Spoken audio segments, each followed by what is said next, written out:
Hello and welcome, Star People. This is APM, your intrepid star guide, and this is the Outlaw Astrology podcast, where we dismantle astrological dogma and build a practice rooted in critical thinking, lived experience, and radical honesty about how the cosmos actually works in our lives.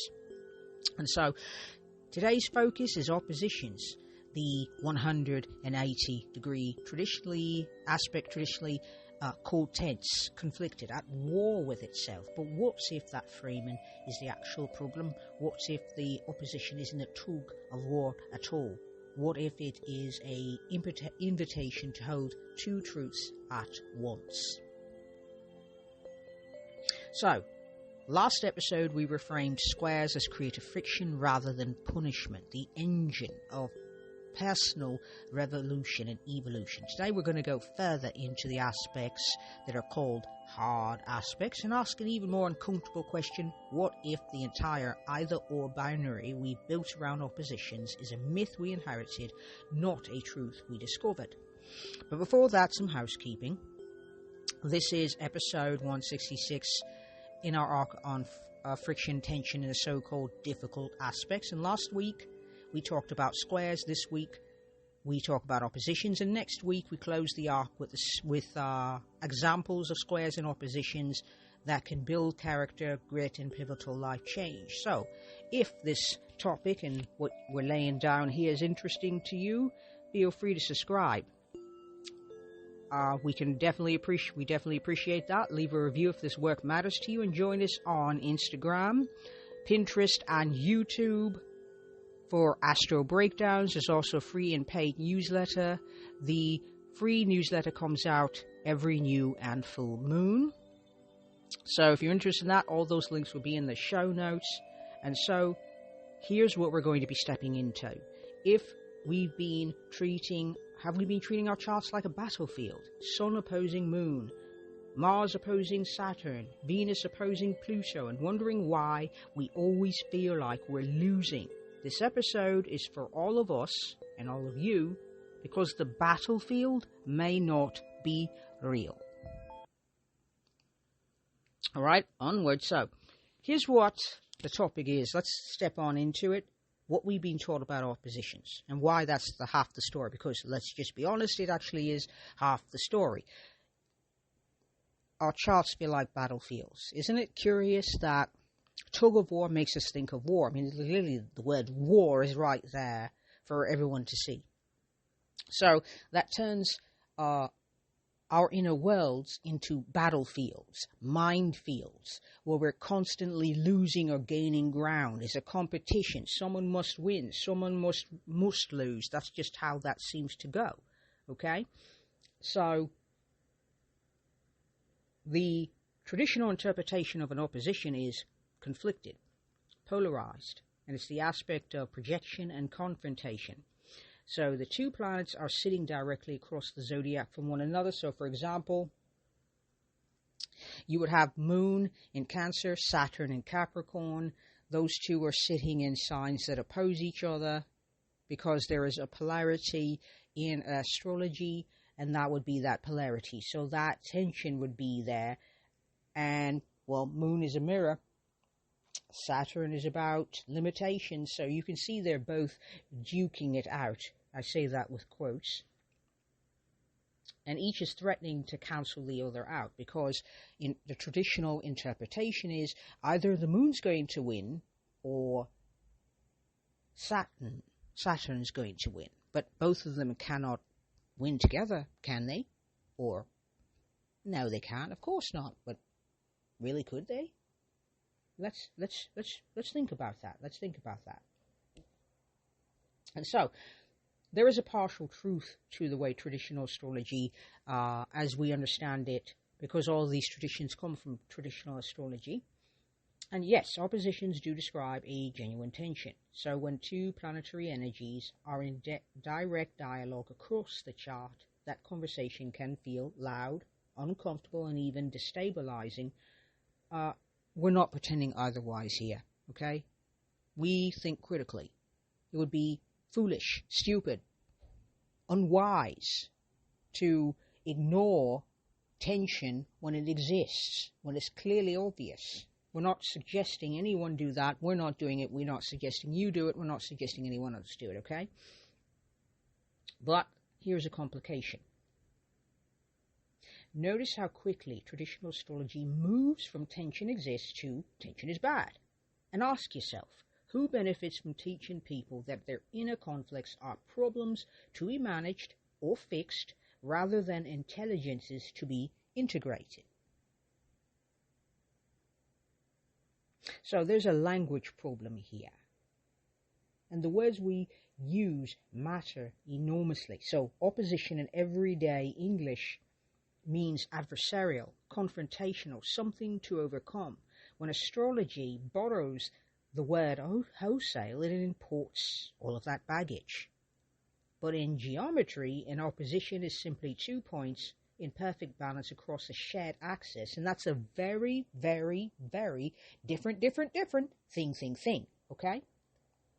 So the key point here is that traditional astrology often stops at the conflict and never gets to the integration part. It identifies the polarity, yes, thank you very much, names the tension, also good, thumbs up, and leaves you there, confused, scratching your head going, okay, now what? So this episode is about what happens after you identify that tension. It's about what you do with it.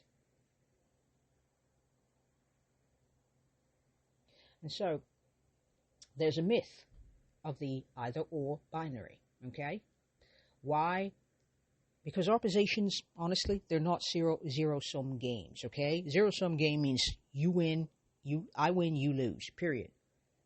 You know, there's no we can both win. That's just not how that works. So here's the binary. The classic opposition narrative goes like this. You can only be one thing at a time. Sun opposite moon means your conscious identity and your emotional needs are at war. Mars opposite Venus means desire and love are incompatible. It's one or the other. You have to choose a side. Or do you? Here's an uncomfortable question. Here is an uncomfortable question. Where did this either-or binary thinking come from? Is it the aspect itself telling us we must choose? Or is it a much older cultural inheritance, one that struggles to hold paradox, that needs categories to stay clean, that's deeply uncomfortable with ambiguity, the unknown, and uncertainty? So we have a Western philosophical problem here. Much of traditional astrological thinking is shaped by cultures with deep attachment to dualistic thinking. Good, evil, light, dark, good, bad, mind, body, masculine, feminine. And so oppositions map beautifully onto that worldview, which is precisely why they got interpreted the way they did. Yet there's a cultural lens. That's a cultural lens. It's not a cosmic law. It's not a law at all, really.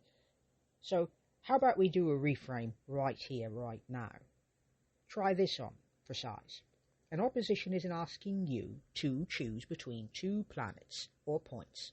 It's asking you to find the axis. Every opposition has a midpoint. It's like a seesaw.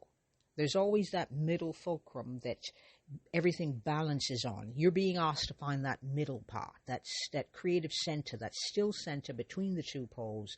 And that midpoint is not an empty point. It's an integration point. It's the place where both truths become something larger than what either could be alone. Let me give you a real world example. The Sun in Capricorn opposing Moon in Cancer. Okay? Traditional astrology says that your ambition, that your emotional needs are in conflict. A more honest reading says that you are someone who understands both the necessity of structure and the necessity of softness and fluidity. And your life's work, if you have this particular aspect, is learning to lead with both, not to choose between them. That's not a problem. That's a profound kind of wisdom. So what you're choosing is both. A third thing that both are part of that create a greater whole. See what I just did there? So the key point here is that either or framing keeps us all small, and the integration framing sets us all free by allowing us to expand. And that expansion is uncomfortable. Consider the butterfly. It goes into its chrysalis as a caterpillar, crawling around, not flying, and dissolves into goop. That experience cannot be comfortable. But then, when it's time to emerge, their sticky, wet wings still on their back, it takes hours and hours and hours of panting and of struggling and of pushing that chrysalis open for the butterfly to emerge and be able to fly away. If the butterfly does not struggle to get out of the chrysalis, its wings will not be strong enough to support its body, and more than likely it will die. I know this because people have tried to help and it did not work out for the butterfly and led to a lot of crying for the person trying to help and maybe the children watching. Avoid, avoid, avoid. The whole point of that exercise is simply to say, we've been handed a much smaller story, and our internal cosmos is much more vast than traditional interpretations of oppositions can allow. And so it's an invitation to think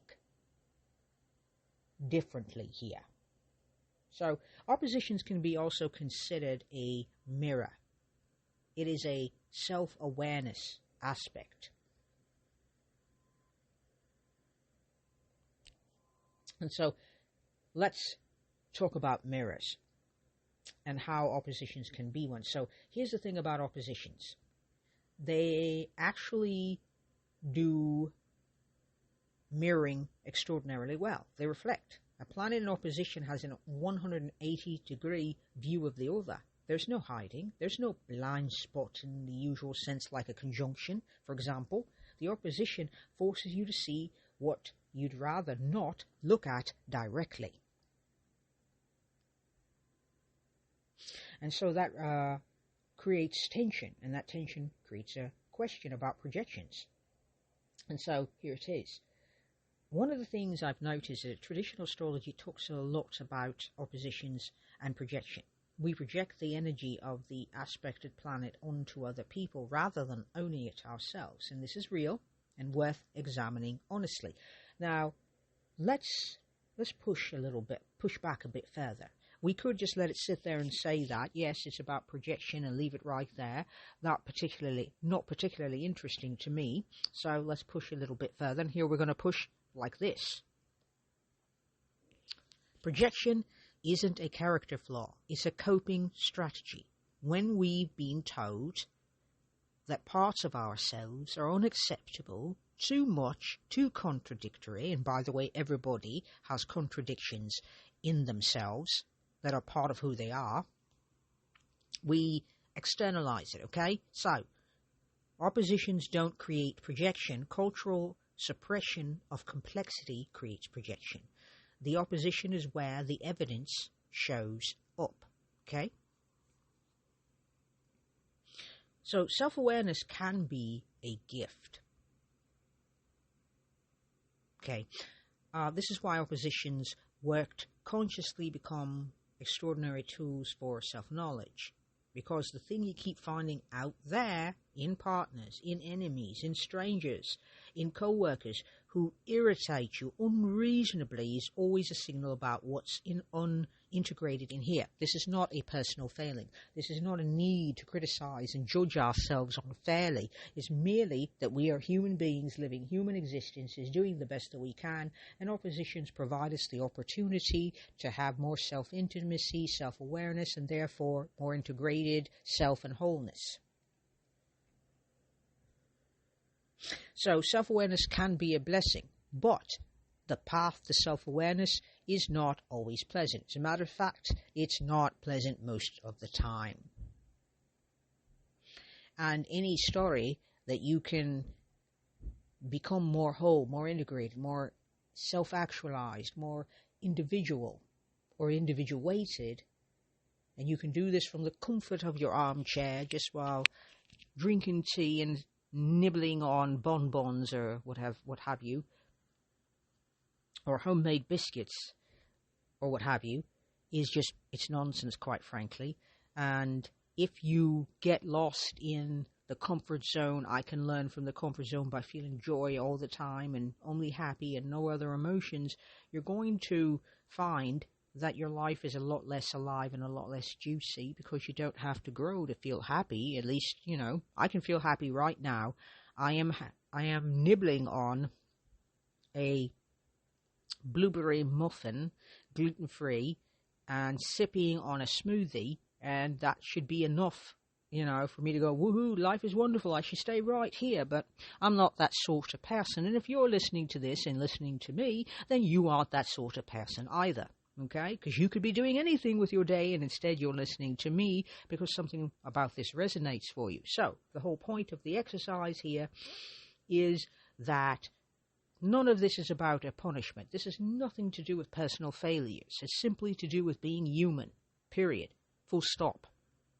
And so here's another way that we can also read this, because everything has a shadow. I'm sorry, but it does. Psychology just teaches that yes, we have that which is in light, but what is occluded? Shadow is the things about ourselves that are occluded. Sorry about that. That was my phone making all the noises. Forgive me. Alrighty, so we're going to move on. And so let's talk about shadow work. So Venus opposing Pluto doesn't mean that love is dangerous. Okay? That's not what that means. I know that's one of the interpretations you're going to hear. Okay? It just means that you haven't made peace with your own power, your own hunger, your own capacity for transformation. So the opposition is pointing at the unfinished work, but it's not condemning you for having unfinished work.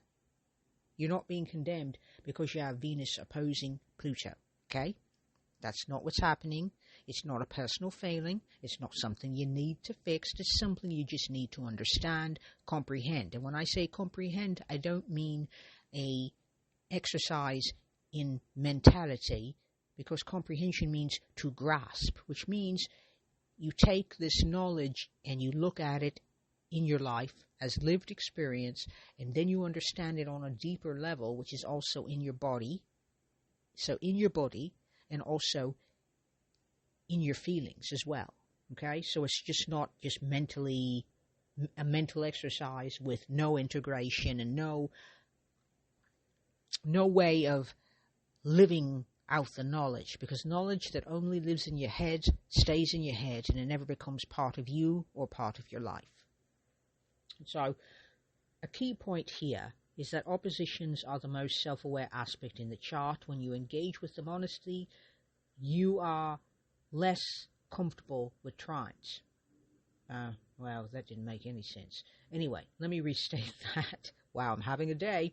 Oppositions are the most self-aware aspect in the chart when you engage with them honestly. So, they're less comfortable than trines, less urgent than squares, and less possibility-oriented than sextiles. Yet they are uniquely able to show you the shape of your interior landscape if you're willing to look. And by the way, oppositions require courage, because they don't always show you the nicest parts of yourself. They show you parts that, for a good reason, you really don't want to look at too closely, because who wants to? It's not comfortable to look at that. It's not comfortable to hold paradox. Paradoxes do not resolve neatly.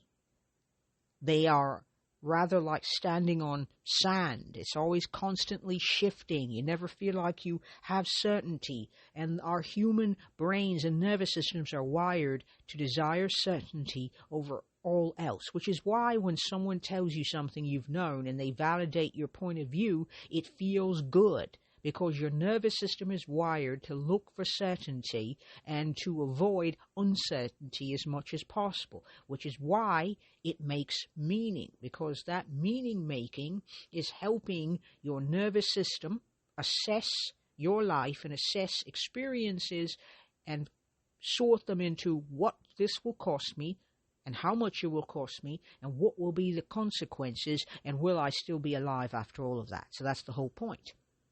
And so the oppositions can provide us with self-awareness, and that self-awareness could point the arrow toward wholeness. So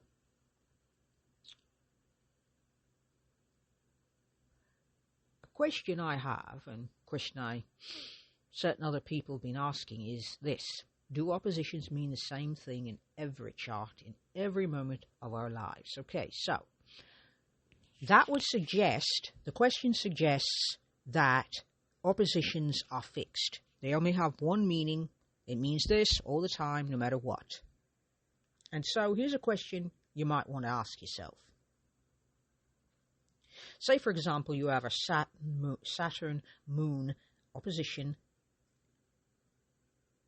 in your chart. And ask yourself, does that opposition feel the same at 22 years old as it does now if you are, say, 42? If you are, say, 30 right now? So does it feel the same? Does it feel the same to you? If you have a Mars-Neptune opposition, does that operate the same way in your first relationship as it does in your creative practice today? So if you're a creator and you fell in love when you were 22 years old, that Mars-Neptune aspect is at work, but does it feel the same? Does it operate the same in both circumstances regardless? So, and if the answer is no, and it almost certainly is no, then what does that tell us about fixed aspect interpretations? And so, here's something to consider. Aspects are not static. A natal opposition describes a recurrent theme, a tension you'll return to throughout your life, but the form it takes, the arena it plays out in, the degree of integration you've achieved, these change constantly. So the aspect is the question, not the answer. And here's the thing, context changes everything. A Mercury-Jupiter opposition in the chart of a 19-year-old might show up as intellectual arrogance or scattered thinking, or overinflated thinking. Okay? However, in the chart of a 50-year-old who's done the work, put in the effort to put practices in place and on a daily basis work on this particular aspect, that same opposition might be the thing that makes them more generative, a more wide-ranging thinker in the room. Same aspect, completely different expression. Now, when we consider transits and progressions, oppositions also activate differently depending on what's moving through your chart at any given time. So, a natal Venus-Saturn opposition, for example, that's been quietly workable for years can suddenly feel very, very loud when Saturn returns. So thereabouts, your first Saturn return about the ages of 28 to about 30, or the second return, which happens about around the age of 53, 54, thereabouts.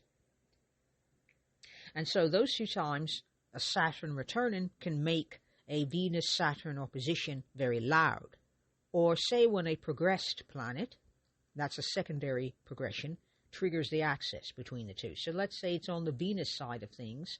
Aspects are not fixed, they're responsive. So if it ends up on the Venus side of things, the Venus is going to talk pretty loud. This entire apparatus is going to talk loud, except the focus will be an integration between values. What do you value?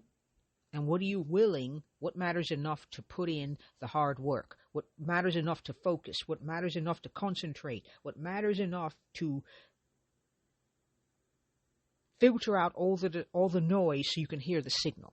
That is Venus-Saturn opposition aspect.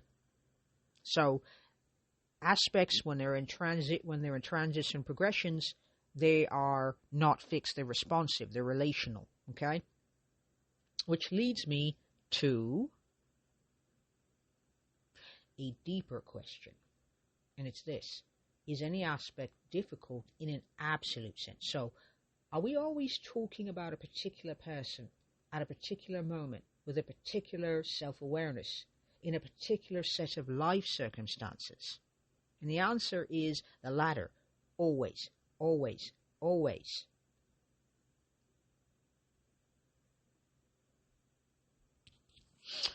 So, in any aspect, when it comes to even oppositions, they're not necessarily difficult in the absolute sense. The absolute meaning that all the time, every single time.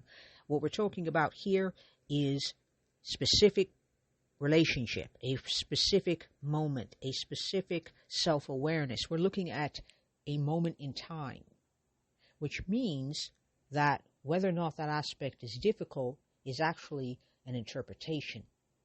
Aspects are open to interpretation, which means it's not a fixed thing that it's difficult. Oppositions are not necessarily difficult. Sometimes you might notice that you're in the middle of a Moon-Venus opposition and find yourself going, wow, this isn't dreadful. I rather like this. Why was everybody talking about oppositions being terrible? Aren't they always terrible? I mean, you'd be thinking that, yes? So, which leads me to the key point that I want to make here, which is meaning is not contained in the aspect itself. It lives in the relationship between the aspect and the person living it, between the aspect, between the two planets. And so this is what makes astrology a practice rather than a prediction. We're not here to predict, we're here to understand. We're here to think critically about our charts. We're here to think differently. Because what's left out of the conversation more often than not is us. Us as active participants. Instead of us being passive, meaning that the chart happens to us, or we happen to have this chart, we are now being invited to be part of that conversation, to actively choose. Okay, I have a Moon-Venus opposition. How have I lived that out? Where have I seen that in my life? Let me get out my ephemeris so I can track that transit, so I can track that solar arc, so I can track that moment in time and that experience to see how I turned up and how it turned up for me. As opposed to saying, well, oppositions are always terrible, and Moon-Venus oppositions, which I have in my chart, is terrible, so I'm fated to have challenges with my feelings and my values, and that I might tend to people please a bit more to try to make people happy rather than being honest about my feelings and feeling sensitive and moody when it feels like people cannot read my minds or read my emotions. And so this aspect could be a people pleasing aspect. It could also be an aspect where we project our feelings and our own moody thinking onto other people, or where we might not be so kind to our emotions by wrapping them up, hiding them behind a wall so that other people will feel happy and comfortable.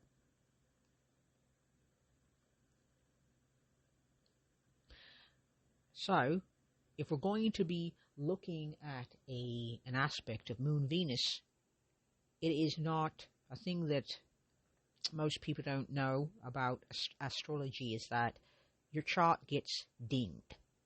Okay, so conversations get louder when planets start transiting, meaning, and the sky always moves, so they're always transiting. So when it's Cancer season and you got yourself a new moon in Cancer, and that means when the sun and moon are conjunct, meaning in the same part of the sky or in the same part of the cosmos, that is called a transit. And what that means is it wakes up that moon part and activates that Moon-Venus opposition. So now it's louder and there can be thereby heard, felt, experienced. So a good experiment is a lunar cycle experiment. If you want to understand your transits and how they affect you and how your lived experience plays a part, you want to track your oppositions. So, for the course of a lunar cycle, we're going to stop theorizing, we're going to start to investigate. And so, over a lunar cycle, we're going to track natal oppositions in real time and let your lived experience challenge the traditional interpretations. So this is how you do it. Identify your natal oppositions. Write them down. So like say, for example, we got a Moon-Venus opposition. You're going to write it down, and for each one, note the planets, the signs, the houses involved. Then, for one lunar cycle, roughly about 28 days, you keep a simple journal. When does this tension arise? If it does, what does it actually feel like in your body? And does it feel like conflict, or does it feel like something else? That's it.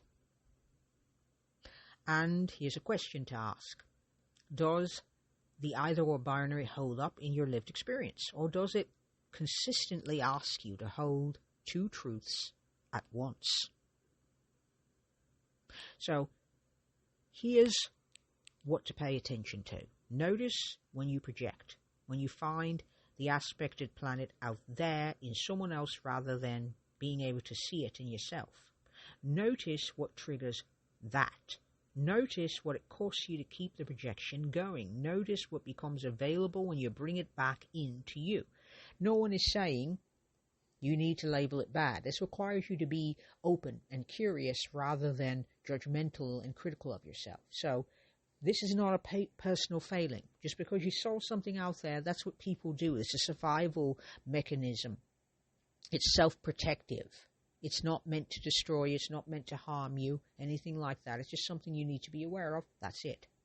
So be as open and curious as you can. If you find yourself feeling tender, this is not the time to do that practice. This requires you to be able to sit with discomfort, and if you're feeling very sensitive, I would leave this practice for a time when there's less emotional reactivity, moodiness, and sensitivity. It's too high stakes to fight against that. I don't want you to fight your feelings. It needs to be for a time when things are more cool, more placid, and you can do this and hold discomfort with curiosity. Okay, so you're also going to want to notice, does the opposition feel the same way every day, every week, every mood? Or does it shift? Does it feel like punishment when you're depleted? Or like a superpower when you're resourced? Track that as well. Because that variability is data, and that matters, okay? And the purpose of this whole experiment is we're not trying to prove traditional astrology wrong. We are trying to build an evidence base from our own lives. That evidence will mean more to us than anything in astrology can ever tell us, including this one. That would be me, APM, your intrepid star guide. So, whatever I tell you about your chart, doesn't matter who says it. It doesn't matter if the most famous astrologer in the world says it. What matters most is what you see in your chart, what your inner world tells you about it, not what I say or what anyone else says, okay? And we are rolling up to the end, star people, as usual. Thank you very much for being here. And here's the key takeaway. Oppositions are not a war between two parts of yourself. They are the aspect of integration of self-awareness, okay? So, you're being asked to hold paradox with enough skill and courage that something new becomes possible. The either-or binary was never the point. The point was always the and part. So it's a both-and experience, not an either-or experience. And here's your journal prompt. Choose one natal opposition and write it a letter, not to one planet, to both. So ask them, what do each of you need from me? Where have I been making you choose sides? Where have I chosen sides? What am I projecting? What would it look like if I stopped choosing and started integrating? Okay? So sit with whatever comes up without trying to resolve it immediately. Integration is, well, it's really fast. Star people is really fast. The next episode coming up, episode 167, when hard aspects are actually blessings. So we're going to do some examples of squares and oppositions that build character, grit, and pivotal life changes. So because sometimes the aspect that nearly breaks you is the one that makes you who you are. And with that being said, I'm APM, your intrepid star guide, and this is the Outlaw Astrology Podcast. Thank you very much for listening, and before we go, some quick housekeeping. You can find us on Instagram, Pinterest, and YouTube. Links in the show notes. There is the Daily Stargazer podcast and newsletter, free and paid versions. The free version comes out every new and full moon. And please like, subscribe, and share so that others can find our wonderful, wonderful wisdom. And thank you very much for listening. And with that, stay curious. Stay critical, stay honest about what you actually experience. Your chart is not a verdict, it is a conversation, and you get to talk back. Peace and astro magic, star people.